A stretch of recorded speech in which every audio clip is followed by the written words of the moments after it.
नमस्कार बंधु, राधे राधे। मैं नंदिनी हूँ और आप लोग मेरे साथ यूजीसी नेट संस्कृत 25 कोट का जो है प्रश्नोत्तरी की व्याख्या देख रहे हैं। तो ये हमारा आखिरी इस प्रश्न पत्र का आखिरी वीडियो है। 130 नंबर तक हमने प्रश्न देख लिया था। 131 से 140 प्रश्न आज हम देखेंगे और जो 10 प्रश्न आपके गद्यांश वाले हैं, यदि आप लोग बोलेंगे तो किसी दिन हम 2-3 गद्यांश एक ही साथ लेकर आ जाएंगे। 2-3 परीक्षा का जो है गद्यांश एक साथ लेकर आ जाएंगे। तो हम सबसे पहले ये जो हमारा 31 नंबर प्रश्न है, सूची द्वयम आश्रित्य यथा योग्यम मेलयत, इनको देखते हैं इस प्रश्न को। इसमें हमें दोनों सूचियों में जो है मिलान करना है। तो सबसे पहले हम कर्मणि द्वितीया सूत्र को देखते हैं। कर्मणि द्वितीया सूत्र में कहा गया है अनुक्ते कर्मणि द्वितीया स्यात्, अनुक्त कर्म में द्वितीया विभक्ति होती है। और उदाहरण में दिया गया है हरिम भजति, अभिहिते तु कर्मणि प्रतिपदिकार्थ मात्रे इति प्रथमैव। हरिम भजति, हरि को भजता है। जहाँ कर्म क्रिया द्वारा उक्त हो वहाँ प्रातिपदिक होने के कारण प्रातिपदिकार्थ लिंग परिमाण वचन मात्रे प्रथमा, इस सूत्र से प्रथमा विभक्ति होती है। उपर्युक्त उदाहरणकर्ता का अभिधान यहाँ पर उक्त नहीं है, जो है हरिम भजति में उक्त नहीं है, अनुक्त होने से हरिम में द्वितीया हुई है। ठीक है, अनभिहित या अनुक्त एक ही होता है, उक्त या अभिहित जो होता है वो एक ही होता है। तो इस तरीके से हमारा हरिम भजति द्वितीय विभक्ति हो जाए, कर्मणि द्वितीय से द्वितीय विभक्ति हो जाएगी। हरिम भजति में सी का दो अब हमारे एक ही विकल्प में है। तो इस तरीके से हमें सही उत्तर तो मिल गया, लेकिन हम और देख लेते हैं। इसके बाद हमारा क्या है, अकथितम च। हम क्रम से सूत्रों को देखेंगे। क्रम में यदि लगाएं तो कर्मणि द्वितीया हमारे सिद्धांत कौमुदी के अनुसार पहले आएगा और उसके बाद अकथितम च आएगा। अकथितम च सूत्र में कहा गया है अपादान आदि विशेषैर विवक्षितम कारकम कर्म संज्ञम स्यात्। अपादान आदि कारकों से जो कारक अविवक्षित होता है अर्थात अपादान आदि कारकों द्वारा किसी कारक को अभिव्यक्त न करना हो तो उसकी कर्म संज्ञा होती है। जब अपादान आदि कारक को अपादान आदि के रूप में न कहा जाए बल्कि केवल साधारण रूप में कहा जाए तब उसकी कर्म संज्ञा होती है। ठीक है, इस तरीके से ये जो हमारे दुह, याच, पच, दंड, रुद्ध, प्रक्ष, ची, प्रू, सास, जी और मथ, मुस, इन 12 क्रियाओं और इनकी पर्यायवाची तथा निह्री, कृष, वह आदि धातुओं के साथ जो है द्वितीय विभक्ति होती है अकथितम च सूत्र से। और इन अर्थ वाली धातुओं के साथ भी होती है, ऐसा नहीं कि बस इन्हीं धातुओं के साथ होती हैं, इन अर्थ वाली धातुओं के साथ भी द्वितीय विभक्ति आपकी होती है। तो यहाँ पर हमें अकथितम च जो है हमारा, ये सुधाम क्षीर निधिम मतनाति, ये अकथितम च का सूत्र है। यहाँ पे 12 हमारे जो 16 धातु दिए गए हैं, इन 16 धातुओं में मथ धातु भी हमारे इन 16 धातुओं के अंतर्गत आता है। तो इसीलिए सुधाम क्षीर निधिम मतनाति, अमृत के लिए क्षीर निधि को मथता है। यहाँ पे संप्रदान मतलब जो है कि के लिए था ना, तो इसीलिए यहाँ पे जो है कर्ता जो है उसको अपादान आदि नहीं करना चाहता है, इसलिए अकथितम च सूत्र से मथ धातु होने के कारण यहाँ पर द्वितीय विभक्ति हुई है। कर्मणि द्वितीय से द्वितीय विभक्ति हुई है। कर्म संज्ञा अकथितम से हुआ है और कर्मणि द्वितीय से द्वितीय विभक्ति हुई है। द्वितीय विभक्ति हमेशा कर्मणि द्वितीय से होती है और अकथितम च से कर्म संज्ञा हुआ है यहाँ पर। तो इतनी बातें हुई। तो हमारा सुधाम क्षीर निधिम मतनाति अकथितम च सूत्र से होगा। इसके बाद नमः स्वस्ति स्वाहा स्वधा अलम वसट योगाश्च, ये एक सूत्र आपका चतुर्थी विभक्ति के अंतर्गत आता है। और इसका आपका विकल्प हो जाएगा दैत्येभ्यो हरिः अलम, अर्थात दैत्यों के लिए हरि ही पर्याप्त है अलम शब्द में। नमः स्वस्ति स्वाहा स्वधा अलम वसट योगाश्च, तो इन मतलब ये जो हैं इनके उप में समीप में विभक्ति आपकी दो प्रकार की होती है, एक कारक विभक्ति और दूसरा उपपद विभक्ति। उपपद विभक्ति वो होता है जैसे कि कोई शब्द समीप में रहे, उसके रहने से यदि कोई विभक्ति होती है तो उसको उपपद विभक्ति कहते हैं। नहीं तो ऐसे यदि स्वतः होती है कारक विभक्ति तो वो कारक विभक्ति होती है। बाकी ये हमारा जो है ये उपपद विभक्ति का उदाहरण है, क्योंकि अलम शब्द हमारे जो है बाद में है, इसीलिए पूर्व शब्द में हमारा चतुर्थी विभक्ति लगा है। दैत्येभ्यो हरि अलम, दैत्यों के लिए हरि पर्याप्त है। अब जो आपका अंतिम बचता है भजेह शंभोश्चरणयोः, ये जो है आपका षष्ठी सेती सूत्र का है।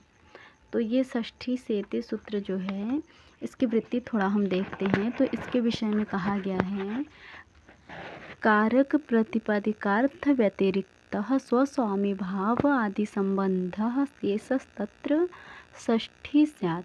राज्ञः पुरुषः कर्मादीनामपि संबंधमात्र विवक्षायां षष्ठेव सतां गतं सर्पिशो जानीते मातुः स्मरति एधोकदस्योपस्कुरुते भजे शंभोश्चरणयोः फलानां तृप्तः। शेष अवस्थाओं में षष्ठी विभक्ति होती है।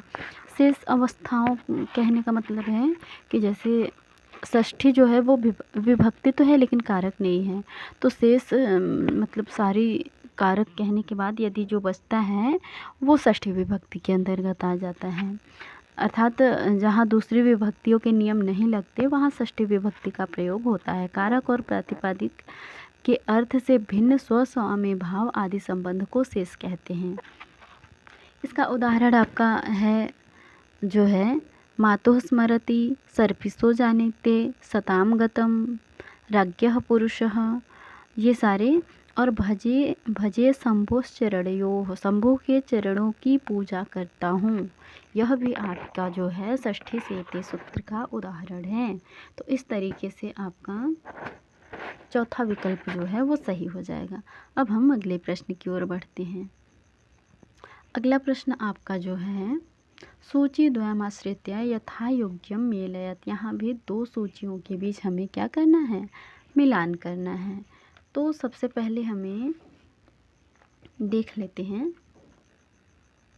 तो सबसे पहले इसमें हम जैनेन्द्र व्याकरण के विषय में देखते हैं। जैनेन्द्र व्याकरण जो है इनका समय 6ठी शताब्दी के समय है। इनके विषय में थोड़ी जानकारियाँ जो है, जैनेन्द्र व्याकरण दिगंबर संप्रदाय जैन आचार्य देव नंदी की रचना है। तो जैनेन्द्र व्याकरण देव नंदी जी की रचना है और इस पर अभय नंदी जी की वृत्ति प्रसिद्ध है। उदाहरण में जैन संप्रदाय के शब्द मिलते हैं। जैनेन्द्र व्याकरण परंपरा के उपलब्ध समस्त व्याकरणों में सबसे प्राचीन है। देवनंदी पूज्यपाद का जैनेन्द्र व्याकरण है। तो इतनी चीज़ें काफ़ी हैं यहाँ पर। जैनेन्द्र व्याकरण जो है आपका देवनंदी जी की है। तो ए का दो किस किस विकल्प में है हमारे, इनको ऊपर करते हैं। तो ए का 2 हमारे एक ही विकल्प में है। तो हमें हमारा सही उत्तर तो मिल गया, बाकी लेकिन और देखते हैं इन लोगों के विषय में क्या चीज़ें मिलती हैं। इसके बाद आपका शाक्यटायन जी आते हैं। शाक्यटायन जी के विषय में पाल्यकीर्ति ऐसा मिलता है। शाक्यटायन जी का पाल्यकीर्ति बी का 3।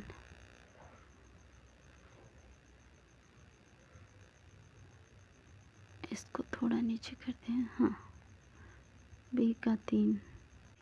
और शाक्यटायन जी का समय जो था है, मतलब था या है 8वीं शताब्दी ईसा पूर्व था इनका समय, शाक्यटायन जी का। तो बी का 3, बी का 3, ए का 2, बी का 3, अभी तक तो सही चल रहा है। फिर इसके बाद सिद्धेम शब्दानुशासन, ये तो बहुत प्रसिद्ध कृति है, हेमचंद्र सूर्य जी की बहुत प्रसिद्ध रचना है सिद्धेम शब्दानुशासन। तो फिर सी का 1 और डी का 4, सारस्वत व्याकरण जो है अनुभूति स्वरूपाचार्य जी का है। तो हम थोड़ा सा हेमचंद्र सूर्य जी की जो है उनके विषय में देख लेते हैं, उनकी अन्य रचनाएं भी। इनका समय 12वीं शताब्दी है और ये जो है महापंडित थे और काल सर्वज्ञ कहे जाते थे। ये फिर इनके द्वारा रचित व्याकरण सिद्धेम शब्दानुशासन है। ये जो है एक व्याकरण ग्रंथ है इनका। ये कवि थे, व्याकरण के विद्वान थे, काव्य शास्त्र के आचार्य थे, योग शास्त्र के मर्मज्ञ थे और बहुत सारी चीज़ें थी इनके विषय में। इनके व्याकरण में 3566 सूत्र हैं। इनकी केवल लौकिक शब्द सिद्धि है और प्रारंभिक 7 अध्यायों के 28 पादों में संस्कृत व्याकरण है। इनके विषय में बहुत न देखते हुए हम देख लेते हैं इनके माता पिता के विषय में। माता पिता शिव पार्वती के उपासक मूढ़ वंशीय वैश्य थे और पिता का नाम इनके चाचिंग था और माता जी का नाम पाहिड़ी था, पाहिड़ी देवी, हेमचंद्र सूर्य जी के। और इनके बाल्यकाल का नाम जो था चांगदेव था। यह भी पूछा जा सकता है कि इनके पिता का क्या नाम था, तो इनके पिताजी चाचिंग थे, इनकी माताजी पाहिड़ी देवी थे और इनका बाल्यकाल का नाम चांगदेव था। इनके गुरु का नाम चंद्रदेव सूरी था। श्वेतांबर संप्रदाय अंतर्गत वज्र शाखा के आचार्य जो हैं इनके गुरु चंद्रदेव सूरी था। बहुत महत्वपूर्ण बातें हैं क्योंकि ये सारी चीज़ें अब पूछी जा रही है। और हेमचंद्र सूरी जी की जो है रचनाएं देख ले तो सिद्धेम शब्दानुशासन जो कि हमारे प्रश्न पत्र में पूछा गया है, सिद्धेम लिंगानुशासन, धातु पारायण, शब्दानुशासन और इसके बाद अभिधान चिंता, मणिलीला, निघंटु शेष, अनेकार्थ संग्रह और देसी नाममाला इत्यादि भी इनके जो है मिलते हैं। और इनके द्वारा रचित काव्यानुशासन प्रायः संग्रह ग्रंथ हैं। इतनी चीज़ें तो इनके विषय में हो गई। अब थोड़ी चीज़ें हम सारस्वत व्याकरण के विषय में भी देख लेते हैं। सारस्वत व्याकरण जो है इसको 17वीं शताब्दी का माना जाता है। रचयिता इनके अनुभूति स्वरूपाचार्य जी हैं सारस्वत व्याकरण के। और इनके विषय में क्या है, इसके अनेक रूपांतर हैं जिनमें रामाश्रम प्रणीत सिद्धांत चंद्रिका प्रमुख है। सिद्धांत चंद्रिका पर लोकेश्वर तत्वदीपिका टीका लिखी थी और सदानंद ने इस पर सुबोधिनी टीका लिखी थी। इनकी हम थोड़ी रचनाओं के विषय में देख लेते हैं। रचनाएं इनकी हमें बहुत तो नहीं मिलती, लेकिन सारस्वत व्याकरण मिलती है। तो ये सारी चीज़ें हो गई इनके विषय में जानकारी। अब मुझे लगता है इस प्रश्न पर व्याख्या करने योग्य बातें जो थी और भी हैं, ऐसी बात नहीं है कि व्याख्या करने योग्य बातें और भी नहीं है, लेकिन हमारे पास जितनी उपलब्ध थी हमने उतनी करी। अब हम अगले प्रश्न की ओर बढ़ते हैं। अगला प्रश्न है हमारा, रामायण आश्रित जो है इनमें से कौन कौन से ग्रंथ हैं जो आपके रामायण आश्रित हैं। तो इनमें से जो सारे ग्रंथ हैं ABCDE, ये जो सारे ग्रंथ हैं ये दो ही मतलब इन ग्रंथों के उपजीव्य दो ही है, या तो रामायण या तो महाभारत। तो हमें देखना है कि रामायण आश्रित कौन कौन है। तो ये जो कुंदमाला है ये एक हमारा रामायण आश्रित है और प्रतिमा नाटक भास जी का। कुंदमाला दिंगनाग जी का है और प्रतिमा नाटक भास जी का है। ये दो ही रचनाएं हमारे जो हैं रामायण आश्रित है, A और C। तो हमें हमारा सही विकल्प तो मिल जाता है। इसके बाद पंचरात्रम और दूतवाक्यम, ये हमारे महाभारत मूलक हैं, ये भी भास जी के ही हैं। पंचरात्रम और दूतवाक्यम। इसके बाद वेणी संहार जो है हमारा भट्ट नारायण जी का रचना है, ये भी महाभारत मूलक है। तो हम एक बार महाभारत मूलक ग्रंथ और रामायण मूलक ग्रंथ दोनों देख लेते हैं, क्योंकि अभी ये पूछा गया है, आगे कुछ और पूछा जा सकता है, तो एक नज़र हम देख लेते हैं। रामायण आश्रित नाटक कौन कौन से हैं? तो अनर्घ राघव मुरारी जी का है, जयदेव जी का प्रसन्न राघव है, राजशेखर जी का बाल रामायण। बाल भारत और बाल रामायण में बहुत मतभेद नहीं कह सकते हैं, हमें संशय हो जाता है, हम भूलवश गलत कर देते हैं। तो बाल रामायण हमें ध्यान रखना चाहिए कि राजशेखर जी का है। कुंदमाला दिगनाग जी का है, हनुमान नाटक दामोदर मिश्र का है, और महावीर चरितम भवभूति जी का है, उत्तर रामचरितम भवभूति जी का है, अभिषेक नाटक और प्रतिमा नाटक भास जी का है। तो ये सारे आपके रामायण आधारित नाटक थे। अब रामायण आधारित काव्य देख लेते हैं। भट्टी काव्य भट्टी जी का है, रामायण मंजरी जो है क्षेमेंद्र जी का है, और सेतुबंध प्रवर सेन का है, जानकी हरण कुमार दास का है, और रघुवंश कालिदास जी का है। इसके बाद रामायण पर आधारित चंपू काव्य। रामायण चंपू भोज जी का है, राम कथा अनंत भट्ट जी का है, उत्तर चंपू वेंकटाध्वरी जी का है, और चंपू रामायण लक्ष्मण भट्ट जी का है। और रामायण पर आधारित चित्र काव्य कौन कौन से हैं? यादव राघवीयम, विलोम काव्य, रामलीलामृतम। अब ये तो हो गई हमारी रामायण की बातें। अब हम महाभारत आश्रित जो है ग्रंथों को भी एक नज़र देख लेते हैं। महाभारत आश्रित ग्रंथ है, सबसे पहले महाकाव्य शिशुपाल वधम माघ जी का है, नैषधीय चरितम श्रीहर्ष जी का है, और किरातार्जुनीयम भारवी जी का है। ये तीनों ग्रंथ बृहत्त्रयी के अंतर्गत आने वाला महाकाव्य ग्रंथ है, जिसका उपजीव्य महाभारत है। अब महाभारत के आधार पर आधारित नाटक देख लेते हैं। अभिज्ञान शाकुंतलम कालिदास जी का है, वेणी संहार भट्ट नारायण जी का है, जो कि हमारे प्रश्न पत्र में आया हुआ भी है, और बाल भारत राजशेखर जी का है। और इसके बाद आपका बाल भारत और बाल रामायण, ये दोनों ही ग्रंथ हमें राजशेखर जी के ही मिलते हैं। एक रामायण पर और एक महाभारत पर मिलता है। और इसके बाद आपका दूत घटोत्कच, दूत वाक्यम, कर्णभार, मध्यम व्यायोग, पंचरात्र, ओरुभंग, ये सारे आपके महाकवि भास जी के हैं।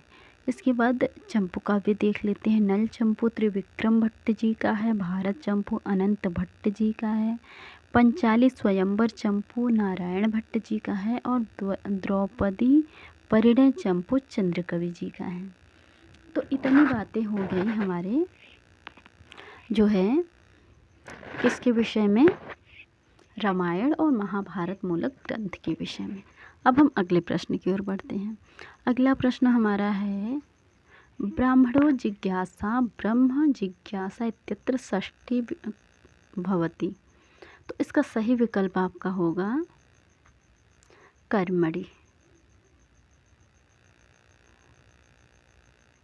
षष्ठी विभक्ति कर्मणि, इसका यही सही अर्थ होगा। कर्मणि अर्थ में जो है षष्ठी विभक्ति होता है। इसके बाद यहाँ पर 135 नंबर सूत्र प्रश्न जो है उसमें पूछा गया है, विश्वपा शब्दस्य द्वितीया बहुवचने किम रूपम। तो विश्वपा शब्द के विषय में पूछा गया है, तो हम एक बार विश्वपा शब्द का 7 विभक्तियों में और 3 वचनों में रूप देख लेते हैं। तो सबसे पहले प्रथमा विभक्ति में विश्वपा, विश्वपाह, विश्वपौ, विश्वपाह, इस तरीके से बनता है। द्वितीय विभक्ति में विश्वपाम, विश्वपौ, विश्वपह बनता है। तो द्वितीय बहुवचन में आपका विश्वपह बनेगा।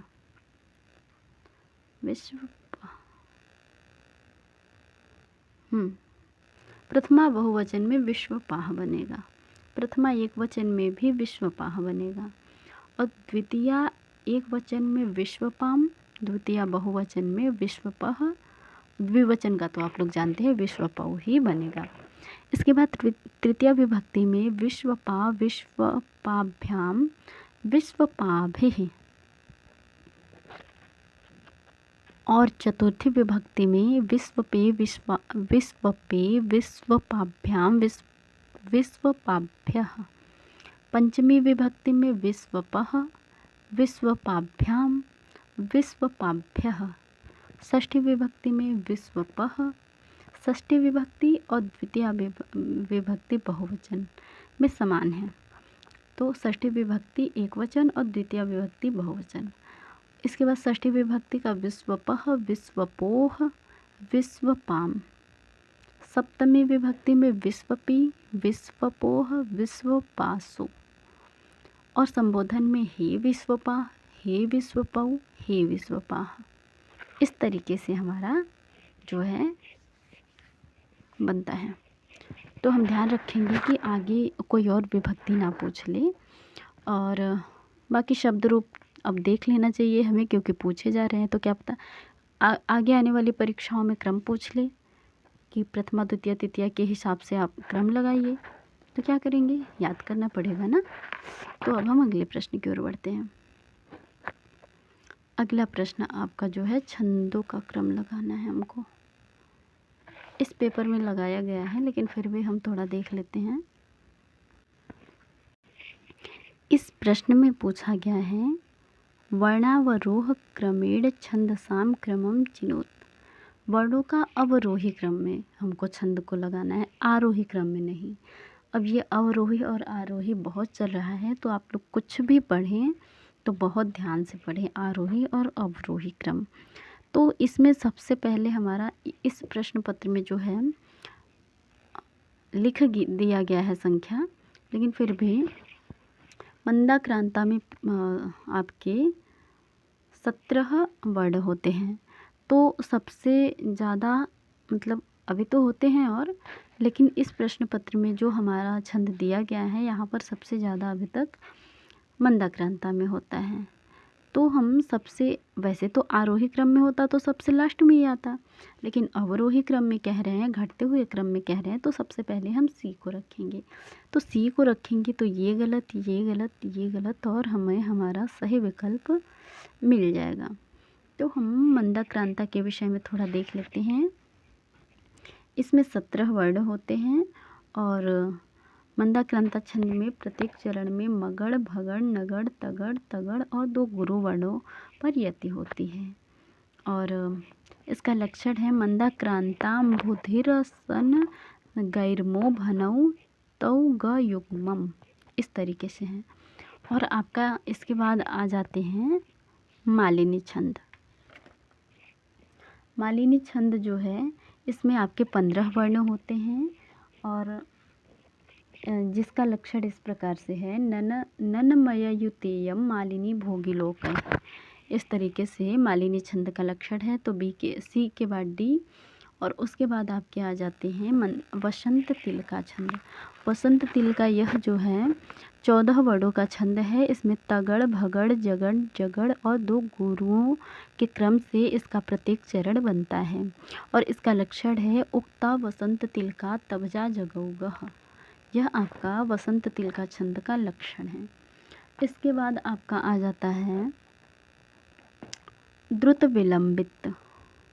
द्रुत विलंबित छंद जो है इसके प्रत्येक चरण में 12 वर्ण होते हैं, जिसका लक्षण है द्रुत विलंबित माह नभौ भरौ, इस तरीके से इसका जो है लक्षण है। और इसके बाद सबसे अंत में आपका आ जाता है अनुष्टुप छंद। अनुष्टुप छंद का लक्षण जो है श्लोके षष्ठम गुरुगेयम सर्वत्र लघुपंचमम द्विश्चतुः पादयोर्ह्रस्वं सप्तमम दीर्घमनन्ययोः, इस तरीके से आपका जो है छंदों का क्रम है। अब अगला प्रश्न जो है ये भी छंद से ही संबंधित है, लेकिन यहाँ पर हमें एक एक पंक्ति दी हुई है और हमें पहचानना है कि कौन कौन सा छंद है। तो अभी हमने देखा है कि वसंत तिलका छंद में हमारे जो है 14 वर्ण होते हैं। तो हम गिनते हैं वर्ण गिन गिन के, फिर यदि हमें पता होगा कि किस किस में कितने कितने वर्ण होते हैं तो भी हम लगा लेंगे। मालिनी में हमारे 15 होते हैं और वसंत तिलका में 14 होते हैं, इंद्र वज्रा में 11 होते हैं और वंशस्थ छंद में हमारे जो हैं वो 12 होते हैं। वंशस्थ छंद में 12 होते हैं प्रत्येक चरण में। तो सबसे पहले हम एक के वर्ड को गिनते हैं, ये वाला। तो 1 2 3 4 5 6 7 8 9 10 11 12। तो 12 तो हमारा वंशस्थ में आएगा, एक का 2, एक का मिलान हम 2 से करेंगे और बी के लिए आधा का जो है उसको छोड़ देंगे क्योंकि वो पिछले वाले पंक्ति में जुड़ जाएगी। तो 1 2 3 4 5 6 7 8 9 10 11 12 13 14। तो बी का हम ए से मिलान करेंगे, वसंत तिलका। इसके बाद आपका ए में 12 था ना, ए का 2, बी का 1 और सी का गिनते हैं कितना है, 1 2 3 4 5 6 7 8 9 10 11 12 13 14 15। आधा तो नहीं लेंगे क्योंकि हलंत वाला वर्ड जो है पहले वाले वर्ड में जुड़ जाता है। तो ये हमारे 15 थे, तो 15 हमारे मालिनी में है। तो इस तरीके से सी का 4 और नीचे वाला हम गिनते हैं कितना है, सी का 4 और नीचे वाला 1 2 3 4 5 6 7 8 9 10 11 वर्ण हैं। तो 11 वर्ण आपके इंद्रवज्रा छंद में होते हैं। और इंद्रवज्रा छंद में जो है इंद्रवज्रा और उपेंद्रवज्रा दोनों में 11 वर्ण होते हैं। तो इस तरीके से इनका थोड़ा अंतर ये है कि उपेंद्र वज्रा में जो है पहला वर्ण जो है वो लघु रहेगा, लेकिन इंद्र वज्रा में आपका गुरु रहेगा। तो यहाँ पर देखिए पहला गुरु है, वह है, वह के ऊपर छोटी ई है तो वो तो लघु है, लेकिन आधा श जो है ये मिल जाएगा व में, तो वो पहले वर्ड में जोड़ के उसको गुरु कर देगा। तो इस तरीके से यहाँ पे पहला वर्ड गुरु है और ये इंद्रवज्रा छंद है। तो इतनी बातें हो गई। अब हमें हमारा सही उत्तर भी मिल चुका है। हम अगले प्रश्न की ओर बढ़ते हैं।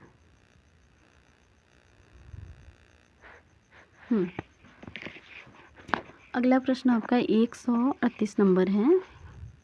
इसमें ये बहुत ही पूछा जाने वाला क्रम है। आगे आने वाले परीक्षाओं में इसका अवरोही क्रम निश्चित रूप से देखा जा सकता है, तो अवश्य रूप से ध्यान में रख लें। इसका क्रम है पूरा इस तरीके से, जटामाला शिखा रेखा ध्वज दंड रथ घन। जटामाला शिखा, तो जटा सबसे पहले, डी सब में है, उसके बाद जटामाला, डी के बाद ए आना चाहिए, तो ये दो विकल्प आपके गलत हो जाएंगे। उसके बाद जटामाला शिखा, ई आना चाहिए, तो ये वाला विकल्प भी गलत हो जाएगा आपका। जटामाला शिखा, फिर रेखा, जटामाला शिखा रेखा ध्वज दंड रथ घन। तो इस तरीके से हमारा पहला विकल्प सही हो जाएगा। अगला प्रश्न है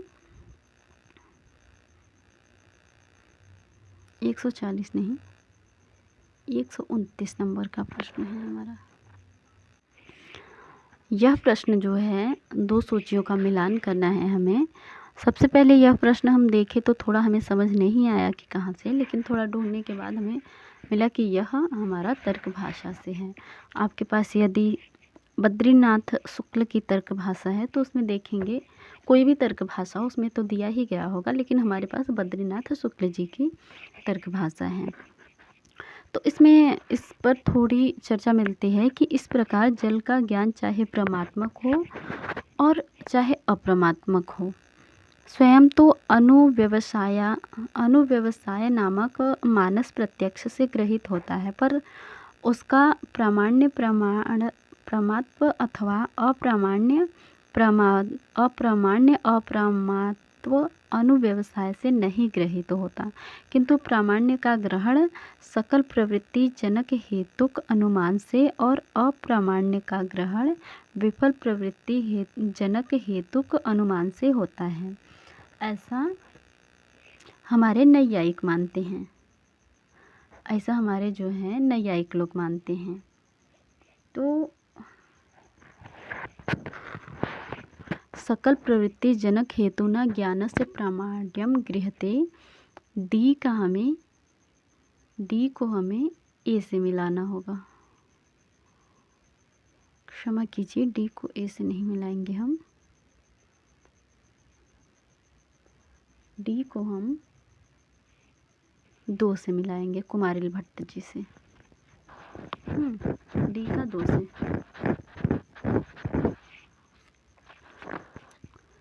डी हाँ 2, ये भी गलत, ये भी गलत।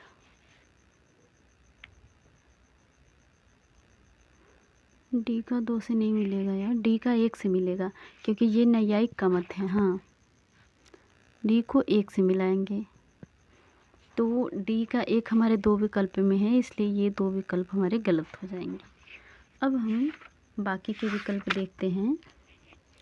इसमें कहा गया है ज्ञान ग्राहक सामग्री के विषय में मीमांसा दर्शन में 3 मान्यताएं प्रसिद्ध हैं।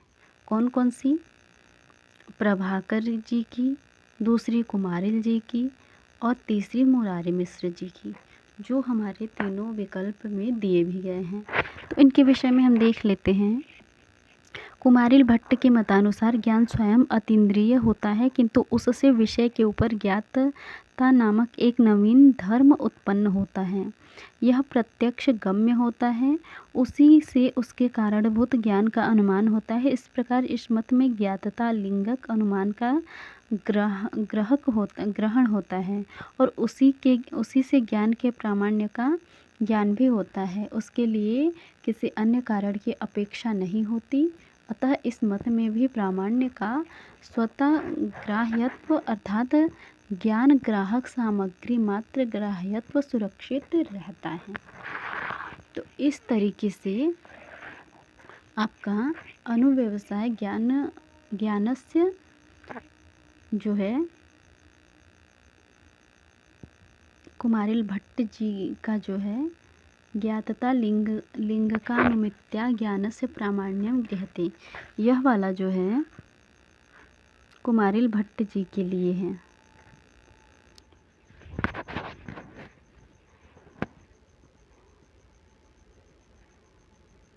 सी का 2। इसके बाद सी का 2, ये वाला भी गलत हो जाएगा। हमें हमारा सही विकल्प मिल गया, तीसरा। और बी का 3 मुरारी मिश्र और ए का प्रभाकर मिश्र, इस तरीके से है। तो इस प्रकार प्रभाकर मिश्र जी के विषय में हम देखें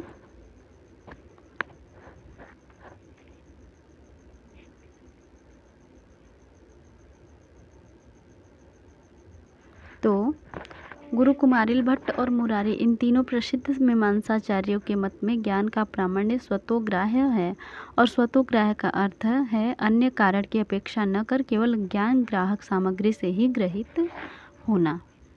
तो इस तरीके से जो है हमारा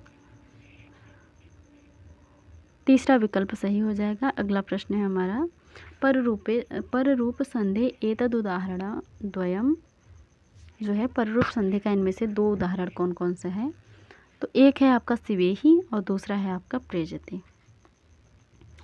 बी और डी, बी और डी केवल दूसरा विकल्प सही है आपका यहाँ पर, क्योंकि वीडियो अब बहुत लंबी हो रही है तो हम बहुत व्याख्या नहीं करेंगे। अब हम कक्षा समाप्त करेंगे, अगली कक्षा अगले प्रश्न पत्र के साथ, क्योंकि यहाँ तो ये प्रश्न पत्र समाप्त हुआ, हमारा गद्यांश वाला भाग बचा है, वो किसी एक वीडियो में हम देख लेंगे अच्छे से। तो अब हम कक्षा समाप्त करते हैं। धन्यवाद।